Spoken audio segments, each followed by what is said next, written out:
gente vai falar de O Homem no Mundo, Evangelho segundo o Espiritismo, mas eu ia dar uma sugestão. Você podia gravar na hora que você está inspirada, para que outras pessoas ouvissem também, né? Você nunca pensou nisso ou você já gravou? Não, nunca gravou? Gravei só nas Hoje com esses celulares, eles têm tanta coisa boa, né? Esses microfones. Mas nem sei mexer muito nessas tecnologias. É só gravar. Gente. É só gravar, é muito fácil. Põe o celular lá, grava e é facinho, né? Acho que seria uma boa coisa, uma coisa bonita. Você canta com tanto gosto, né? Tão bonitinho, muito bom. Obrigada. Dê essa sugestão lá para os herdeiros. Isso é uma boa ideia, Sérgio. Vou fazer uma transmissão ao vivo da sua palestra. Então, vamos aproveitar essas possibilidades, porque depois já pensou o seguinte, chegar do outro lado e falar assim, escuta, o que você fez com o dom que eu te dei, com a música? Você fala assim, eu cantei lá no centro, no centro aquele pessoal, não, tinha que ter cantado para outras pessoas, né, pelo amor de Deus. Eu cantava lá na ponte. Lá embaixo da ponte. Cantava lá no... Então já vai ter uma desculpa, não é? Vai ter uma desculpa, é verdade, vai ter uma desculpa. Então, a gente tem uma dificuldade muito grande nessa lição do Evangelho, que é o capítulo 17, item 10, o homem no mundo. A gente muitas vezes não sabe como lidar com as coisas daqui da terra. A gente entra aqui, mergulha na terra, e a terra é muito sedutora. A gente faz cada uma, a gente pensa em cada uma, a gente realiza cada coisa, e muitas vezes a gente vai por um caminho, e no meio do caminho você percebe que é um caminho que você não devia ter ido. Já não aconteceu isso com vocês? A gente tem que voltar tudo para trás de novo. Ai, meu Deus do céu, uma confusão, né? Que a gente cria muitas vezes. É um problema. Então, a mensagem do Espírito Protetor, lá em Bordeaux, em 1863, diz para a gente assim que nós temos que viver como as pessoas vivem no mundo. De uma forma normal. Sem excesso, sem exagero, mas de uma forma normal. Gosta de um pouquinho do futebol, gosta de um passeinho, gosta lá de tomar um aperitivozinho de vez em quando, uma vida normal. É isso que ele sugere para a gente. Mas tem um ponto, que é o ponto primordial, que ele diz para a gente que é um ponto primordial.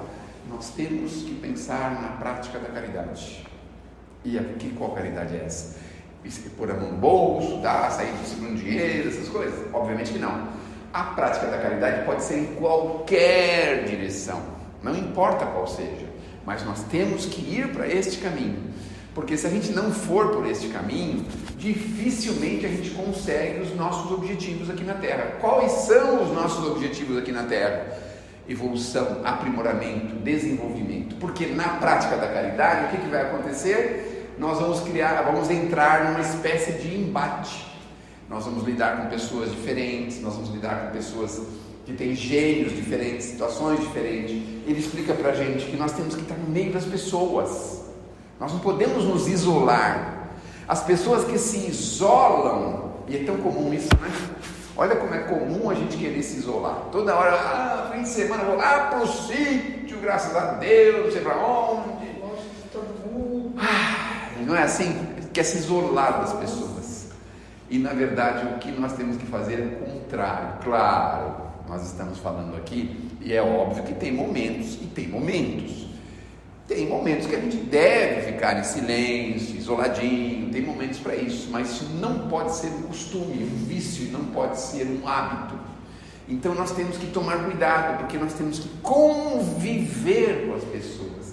E hoje, cada vez mais, nós somos tirados do meio das pessoas. Já repararam? Automóvel. A gente pega o nosso automóvel e vai embora sozinho, ou com as pessoas do nosso meio, e vai. E muitas vezes a gente pensa assim, mas eu estou sozinho, mas e aquele pessoal que está dentro do ônibus? E aquele pessoal que está dentro do trem? Como que eles vivem? O que eles precisam? O que eles vivem lá? O que eles passam com aquilo? A gente não sabe. Então a ideia é a convivência em família. Vai ter festa de família, sei lá, agora dia dos pais, né? Dia dos pais, tem que ir lá na casa de fulano, meu Deus do céu. Não quer ir, vai de mau gosto, não quer, não acha que não deve ir. E às vezes a pessoa nem vai, né? Eu tenho uma recordação de infância. Que a minha mãe tinha dificuldade para tirar meu pai para festas de família. Ele nunca queria ir. Meu Deus do céu, eu não queria ir. Minha mãe às vezes ficava, vamos. Vou pegar o ônibus aqui para bater lá. Eu não sei por que ele falava bater lá, até era uma expressão antiga, né? Vai bater lá, para chegar lá, depois tem que bater de volta. Nossos pais sofreram, né? Não era? E lá onde eu morava só tinha uma linha de ônibus. Só tinha uma linha, o povo reclama, né? Tem 10 lotações que passa aí. Essa daí veio lá, veio lá de Pinheiros, não serve. Então a gente ainda reclama, veja. E naquele tempo, recordar é viver, né? Naquele tempo, a gente descia do ônibus e pegava o outro, e aí tinha que pagar de novo. Aí descia do outro, pegava o terceiro, pagava outra vez, ia pagando quanto você pegasse, mesmo que fosse 3, 4 pontos, 5 pontos, não tinha importância, né? E eram todos ônibus assim muito bons, novos, muito bom, limpo, organizado, era muito bom. As catracas funcionavam perfeitamente, porque às vezes a pessoa tinha que forçar a catraca de um jeito que ela ia parar lá no final do ônibus, que não virava o negócio. Aí, mas não está virando, passa por cima então. Aí, porque as pessoas passar por cima da catraca, ai meu Deus do céu, uma confusão que tinha na época, né? E aqueles motoristas muito bem preparados, que tinham vindo do interior, carregavam boi, vacas, essas coisas. Até hoje tem. Não, mas hoje já está refinado, já está bem refinado. Hoje eles são profissionais, eles falam tudo direitinho, bem encostadinho na guia, a gente pode pegar a condução facilmente. Eles nunca dão a volta por trás, sempre estão vendo quem que está no ponto, procurando saber se tem alguém que vai pegar o ônibus deles. Então hoje já está diferente, graças a Deus já está diferente, mas naquele tempo, mas enfim, conviver mais. Tá bom, mas você está falando para mim não andar de carro? Não, não estou falando isso. Eu estou falando que você tem que dar uma chance para saber como as pessoas vivem. Eu tenho a sensação que muitos dos nossos governantes nunca pegaram um ônibus. Ando de avião, helicóptero, não sei o quê. Aí vai lá e quer falar alguma coisa. Não, vamos cortar uma quantidade de ônibus, está muito caro. Mas ele não sabe. Aconteceu um caso desse lá em Piedade, uma cidadezinha onde minha sogra morava, com os meus familiares. E aí fui conversar e falou assim: o ônibus aqui agora é de graça. Nossa, que beleza! Só tem 2. Só que é o seguinte, só tem um. Quer dizer, o camarada vai lá, corta os ônibus, e aí a pessoa, por exemplo, perde o ônibus na hora que ele vem da cidade para o sítio no final da tarde, perde o ônibus, aí pega um carro de aluguel, qualquer coisa, é o dinheiro que a pessoa ganhou fazendo faxina, alguma coisa, o dinheiro que ela ganhou, ela paga ali para poder voltar para casa. Olha só como que são, né? Mas isso é uma pessoa que não tem noção, está acostumada só a andar de carro, de condução própria, carro dos outros, né? É muito fácil. Então ele fala que nós temos que vencer essa questão do egoísmo, vencer, saber como as pessoas vivem, estudar a vida das pessoas, porque às vezes a gente se sente tão vítima e a gente não olha ao redor. Meu Deus do céu, tanta coisa ao redor da gente, tanta gente vivendo uma vida muito mais difícil do que a nossa, mas muito mais, não é pouco não, é muito mais. E a gente ainda se sente vítima, porque, sabe, assim, troquei agora, meu televisor era de tubo, agora coloquei um televisor fino, mas não sei, sabe? Não é assim. Tem carro, tem um carro, um Del Rey 88, reclama, porque todo mundo está com carro novo e ele está com o Del Rey 88. Ai, meu Deus do céu. Isso sou eu, né? Foi eu, né? Agora não reclamo mais, né? Mas a gente reclama porque a gente está absorto no nosso próprio eu, no egoísmo. E é isso que o Espírito Protetor fala para a gente precisa conviver para a gente vencer essa questão do egoísmo. E a prática do bem, porque tem muito mais chance a gente praticar o bem convivendo com as pessoas do que sozinhos. Quer dizer, 1 milhão de vezes mais. Você está no ônibus, é uma chance de você levantar da cadeira, dar lugar para outro, é uma chance de você ajudar uma pessoa a subir do ônibus, descer do ônibus, segurar uma criança. Há muita chance de fazer isso. Quando que nós estamos sozinhos na nossa própria bolha, nós não temos a menor chance disso. De ver, né, às vezes, o sacrifício de uma mãe que tem 3, 4 filhos para pegar o outro tudo pequenininho, um braço, e um segura, o outro não segura, cai no meio do ônibus. Aí fala, meu Deus do céu, ajuda um pouquinho. É muito diferente do que a gente em casa fica avaliando, né? Liga lá a telinha quadrada, e aí aparece lá as torpezas humanas. Olha, eu fui sair na rua essa hora, olha lá, mora perto daquela comunidade famosa lá, na estrada dos sorrisos, não das lágrimas, dos sorrisos. Tá vendo? Foi sair de casa, olha o que aconteceu. Mas você sabe se a pessoa precisava sair? Sabe o que ela faz? Não sabe nada disso. Sair de casa 5 horas da manhã, para que isso? Aí, por isso que acontecem essas coisas. Não sabe, às vezes a pessoa precisa trabalhar do outro lado da cidade, meu Deus do céu.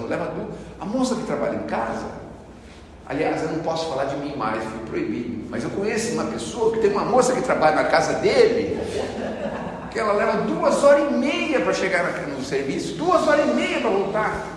Veja só. Que coisa, que sacrifício, não é? E a gente reclamando, o metrô estava cheio. Moro lá no metrô, o metrô estava cheio. A gente não reclama, não é assim? Então, o homem no mundo, ele tem que buscar a prática do bem, a prática da caridade. Essa é a tonalidade que nós mais precisamos, porque do contrário, a gente vive uma vida isolada, e isso pode nos causar graves problemas. Façamos um esforço para vencer isso. Ninguém está falando que nós temos que se isolar do mundo, porque tem pessoas que vivem com aquele olhar religioso, não é? Tem uma região aí de São Paulo, aí perto do centro, que tem aqueles nossos irmãos ortodoxos, judeus ortodoxos, andam com roupa preta, aquelas barbas, chapéuzão assim, tudo bravo, cara de bravo. Tem gente que vai na casa espírita também, vai falar com o médium, mas tem cara de bravo. Não quer nem falar com ele, tem medo, de repente o espírito vai atacar, você pegar você no pescoço, você não sabe, né? Tem cara de bravo. Vai na casa religiosa, na igreja, o padre é bravo, fala o que ele quer, na hora que ele quer, expulsa todo mundo. Não, os espíritos estão dizendo para a gente, nós temos que viver levemente, de forma leve, suave. Melhora um pouquinho o semblante, assim, sabe? A vida está ruim, mas a gente pode melhorar. E se melhorar, a gente aguenta. Nós temos que pensar sempre assim. Não podemos botar aquela cara pesada o tempo todo. Acorda de mau humor todo dia. O que acontece que acorda de mau humor? Não sei, ninguém sabe. É um mistério. O que será que ele fez durante a noite? Não fez nada, só dorme essa praga. Dorme. E acorda meio-dia de mau humor. Olha só, que coisa. Bom dia. Bom dia para quê? Bom dia para quem? Então, ficar mais leve, mais suave. Viver mais suavemente. Sabe, dar chance para que a gente possa realizar alguma coisa, sair de dentro da gente mesmo, quer ser o primeiro a ser atendido, em todo lugar, né? Passa no pedágio todo mundo quer ser o último, mas passa no acostamento, né? Acostamento, quer ser o primeirão, quer chegar na frente de todo mundo, vai pegar o ônibus, bom, esse já nem quer pegar mais o ônibus, mas ele vai pegar o ônibus, ele sai correndo, quer sentar no lugar que ele quer sentar lá, passa por cima de todo mundo para sentar no lugar. Então, é viver de uma forma assim melhor, mais leve, mais compreensiva, mais amorosa, mais fraterna. A gente precisa entender que as pessoas têm defeitos também, não é só a gente que tem. O interessante é que tem muita gente que sabe os nossos defeitos e não se incomoda. Mas a gente não pode saber o defeito de ninguém, porque incomoda a gente o tempo todo, não é assim? Nos incomoda fortemente o defeito dos outros. Mas a gente, às vezes, se a gente soubesse o quanto que a gente tem de defeito, se a gente soubesse, senta lá com a companheira, vamos falar sinceramente agora, vamos. Quais são os meus defeitos? Você nem quer ouvir, é melhor nem falar, porque vai dar uma confusão aqui. A gente não consegue fazer isso, né? Mas a gente precisa aprender a tolerar o outro. Às vezes ela está tolerando ele de uma forma profunda os nossos defeitos. E às vezes a gente não quer aceitar que a pessoa quer corrigir a pessoa. Imagine a vontade de Deus como que é. Ele conhece a gente mais do que a gente mesmo. sabe o que a gente pode fazer mais do que a gente mesmo. Imagine só, que coisa. E aí?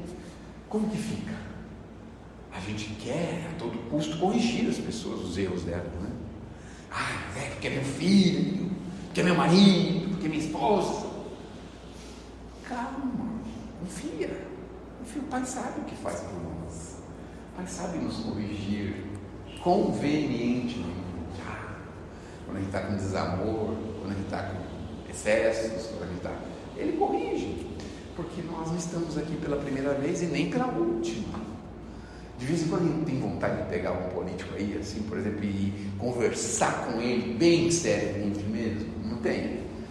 Mas a gente nunca se lembra.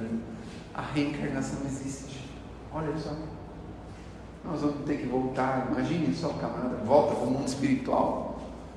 Fica surpreso assim, falando, quer dizer que morrer, acabava tudo. Não acabava nada, meu Deus do céu. E depois falar, meu irmão, agora você vai ter que voltar outra vez. Tá bom, eu vou continuar o que eu fiz. Opa, você não conseguiu fazer.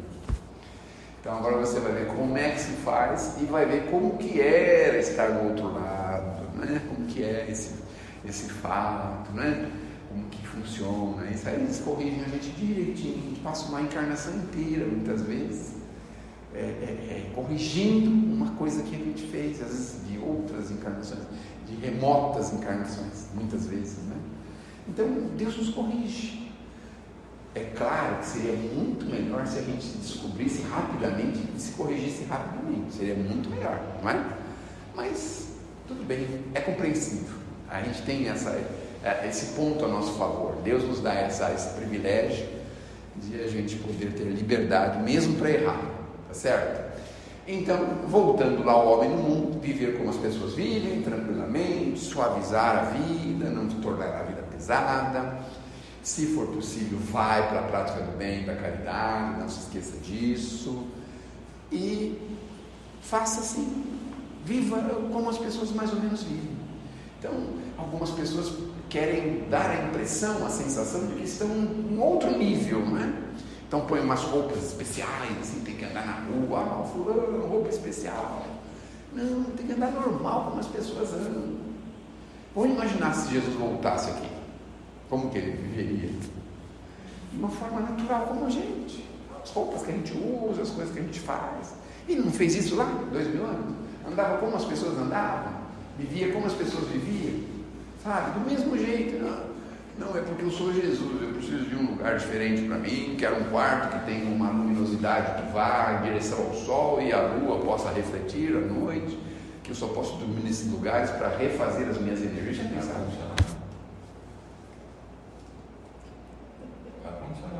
É. O quarto dele, de Jesus, o ar-condicionado. Teria que ter? Mas esse aqui é verdadeiro, não é funcionando. Foi doação. Então, mas tá aí. Então, se tivesse que ter, não teria problema nenhum. Se tivesse que andar de carro, andaria, de ônibus andaria, sabe? Não teria problema. Trem, de avião.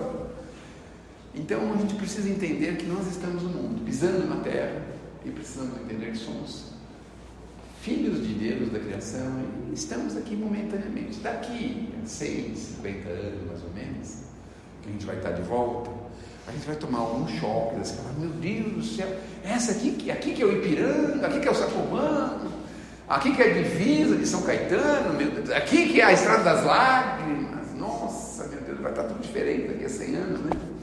Porque as coisas assim vão acontecendo. Imagine uma pessoa que dormisse há 100 anos atrás e acordasse agora. Nossa, imagina o choque que ele teria, né? O choque.